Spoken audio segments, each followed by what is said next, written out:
Maria José Rocha nasceu em 1937 na freguesia de Fontarcada, onde tem a sua loja e oficina no resto do chão da habitação. Neta de tecedeira, aprendeu tudo com a mãe Laurinda. Ainda criança, Maria José fazia as tarefas mais simples e adequadas à idade, mas a sua ânsia era tecer, mesmo sem o peso e a estatura necessários para enfrentar o grande tiar de pedais da mãe. Apesar da idade e saúde frágil, Maria José mantém na ponta dos dedos as técnicas de preparação do linho. Com vagar passa a estriga para a roca de cana, enrolando no roquilo as macias fibras que saíram do cedeiro. Da roca para o fuso serão torcidas e transformadas em fio que ficará enrolado na maçaroca até passar ao sarilho, onde será distribuído em meadas. Depois de cozidas e branqueadas, as meadas colocam-se na dobradora, enrolando-se finalmente o fio em novelos.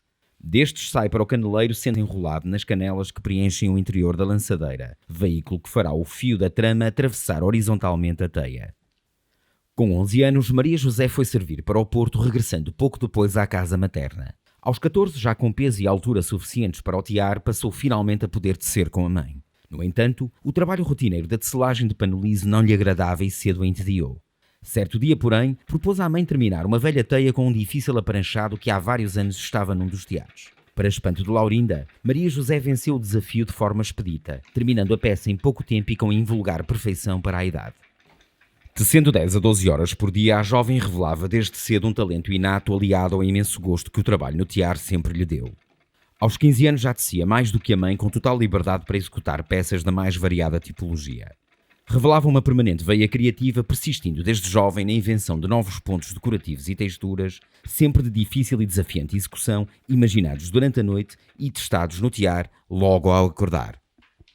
Eu tinha coisa de fazer mais e mais este desenho, mais aquele, e eu fixava aquilo e ficava com aquilo toda a noite na cabeça e de manhã começava a querer desenhar, fazer um desenho, não é? Em papel, só com lápis. Passava aquilo para quadricular e depois de quadricular é que a gente passa rápido para o tiar, porque já estão os fios contados. Cada casula são 3 fios. Ou 2, ou 4, como a gente estiver a fazer o trabalho. Maria José casou aos 23 anos e teve 11 filhos, ensinando-os a todos, raparigas e rapazes, a arte de trabalhar o linho. Quando jovens, as filhas Margarida e Amélia participavam com entusiasmo nas diferentes fases do ciclo. Gostavam de fiar o linho, a estopa e os tomentos, tarefa que a maioria dos adultos considerava entediante. Amélia Rocha Lopes Ferreira nasceu em 1968 e aprendeu a tecer com a mãe aos 15 anos. Hoje a sua coluna não lhe permite tecer mais do que 3 a 4 horas por dia, mas das suas mãos e pés continuam a sair requintadas peças. Sabe de cor a variedade de técnicas decorativas da tecelagem artesanal, que escolhe conforme o tecido em que trabalha e o tipo de peça a executar. Os pontos puxados ou tapulhos utilizam-se sobretudo em colchas, naperons e toalhas de rosto, e os inúmeros temas decorativos variam entre motivos geométricos, vegetalistas e figurativos. O processo de decoração ocorre durante a tecelagem e consiste em puxar o fio passado com a lançadeira com um gancho metálico, fazendo a ornamentação em toda a linha da trama antes de bater com o pente. O ponto puxado fica assim em alto relevo no tecido, podendo ser depois aparado com uma tesoura para se obter uma textura mais volumosa, macia e felpuda. Mais comuns em toalhas de mesa e naperons são as texturas decorativas dos aparanchados, para a execução dos quais a Amélia pode recorrer ao uso de 2 a 4 pedais, podendo ser necessário premilos em simultâneo num esforçado e duro jogo de pés. Os aparanchados obrigam à definição prévia do motivo decorativo que se pretende obter antes de se iniciar o processo de tecelagem, implicando a diferente distribuição dos fios nos liços quando estes são empeirados ao montar a urdidura no órgão do tiar. A cada forma de empeirar podem corresponder diversas texturas que variam ainda de acordo com a alternância dos pedais que acionam as liceiras, diferenciando-se pela sequência de utilização e o esquema rítmico com que se pressionam com os pés.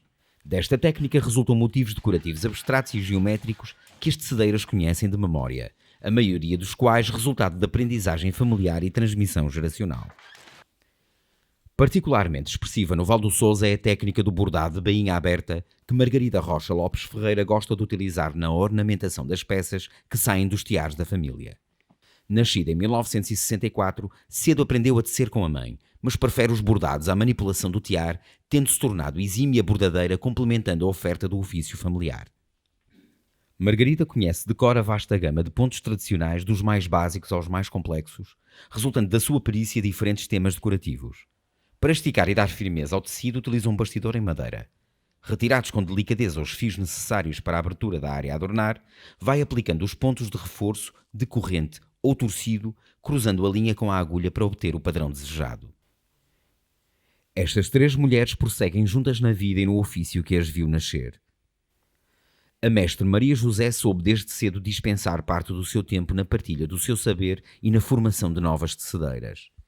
A dedicação ao ensino da arte e a constante procura de superação valeu-lhe o reconhecimento público, tendo recebido vários prémios. Nos anos 80 e 90 chegou a ter 9 tiares e várias mulheres a trabalhar consigo, mas no novo milénio apenas as 2 filhas continuaram o labor conjunto na loja-oficina da mãe, a 4ª geração da linhagem das tecedeiras de Fontarcada.